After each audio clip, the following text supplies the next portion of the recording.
Before we dive in, baby, viewer discretion is a must. What you're about to hear is for education and messy entertainment only. This is the word-for-word federal courtroom tea from the Sean Diddy Combs trial. The world knows Ashton Kutcher as the playful prankster, the swoon-worthy pretty boy, or the slick tech mogul. But on a sticky spring morning in a Manhattan courtroom, Mr. Kutcher didn't bring the charm. He brought receipts, showing up not as Hollywood royalty, but as a key witness in one of the wildest celeb trials of our time. With Sean Diddy Combs hit with a laundry list of charges, think sex trafficking and straight-up organized abuse, Kutcher, once tight with Diddy's Hollywood crew, had no choice but to hit that stand and spill. The whole courtroom was dead silent. Then Ashton opened his mouth. What came next? Whew, baby. It had jaws on the floor.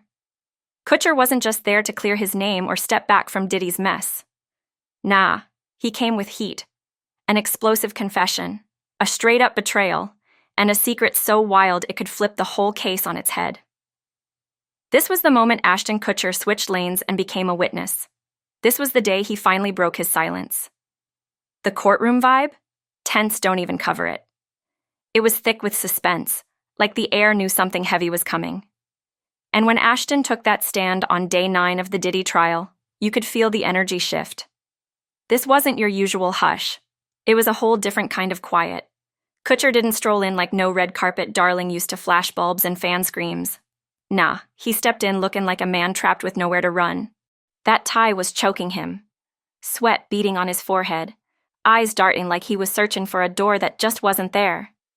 'Cause for the first time, this wasn't a movie set. This was real life, and he was sworn in.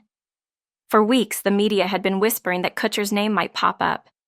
And once Diddy got cuffed, all those throwback pics, business deals, and wild party nights with Combs came bubbling right back to the surface. And baby, Ashton's team had been hustling behind the scenes trying to scrub the timeline squeaky clean.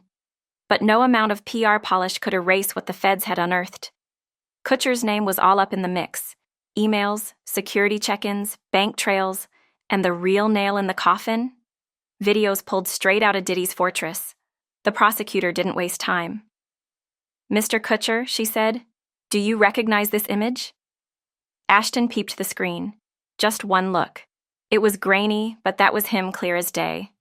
Shirt halfway undone, drink in hand, posted up in a moody room full of blurred faces. Yeah, he muttered, throat tight. That was 2009, Diddy's white party. And just like that, the confirmation started rolling in.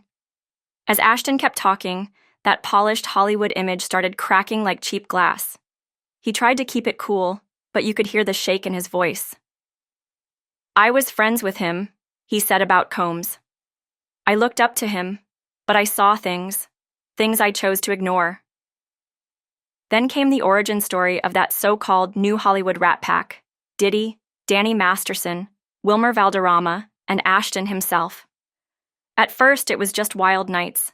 Then it turned into business. And then, it morphed into something else. There was a shift, Kutcher admitted. It stopped being parties and became what I'd call curated experiences. And I didn't ask the questions I should have. Then the big one.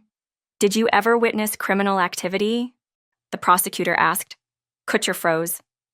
I didn't know what I was looking at back then. That's what I keep telling myself, Ashton confessed. But deep down, I know better now. Then came the real dirt. He said Diddy always had a separate crew running things behind the scenes. Folks who snatched up phones, funneled guests into certain rooms, and made sure NDAs got signed on the spot. Ashton dropped the bomb that he had signed more than a few of those hush papers over the years. I thought that was normal, he said. Everybody in the game did it. But baby, then came the tapes. The courtroom went dead still as audio from a 2013 party at one of Diddy's cribs started playing. You could hear the bass bumping, people laughing. Then came Ashton's voice. I don't think we should be filming this, he said, uneasy. Seriously, this is too much. Another voice chimed in, cool and careless. Relax. It's all taken care of. They already signed. The prosecutor turned to Ashton, eyes sharp. Who were you talking about? He stalled. His gaze flicked over to Diddy, who sat ice cold, not flinching.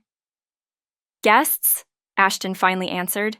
Some were models, some weren't, but they didn't know what they were walking into. Not really. By the time part 1 wrapped, Ashton's testimony wasn't just about Diddy, it was about guilt by association, about a system that lifted up the quiet ones and chewed up anyone who dared speak out. And it hit. Kutcher hadn't just watched. At one point, he played along. But now, standing under oath before a judge and jury, Ashton was trying to flip the script, trying to be the one who spoke up. His testimony stretched into the afternoon, and this time, he started spilling on the dark glory days of the so-called New Hollywood Rat Pack. It was me, Diddy, Danny Masterson, and Wilmer Valderrama, he said. We called it a new kind of brotherhood. But looking back, it was less crew, more machine. He told stories that once sounded glamorous, private jets to hush-hush spots, all-night benders in mansions with no clocks and no windows. But now, those stories hit different. Dark. There were whole rooms at those parties where only select people were allowed, Ashton said. You had to be approved. I never asked who was making the calls, Ashton admitted.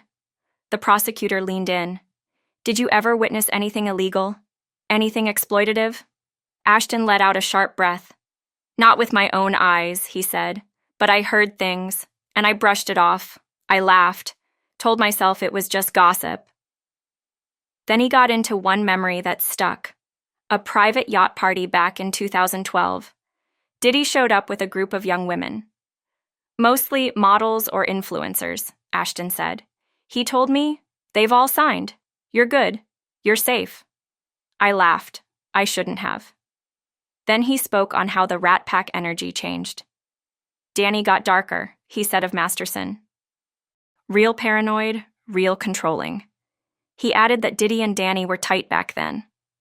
The court then rolled footage from Diddy's 2009 White Party, co-hosted by none other than Ashton Kutcher.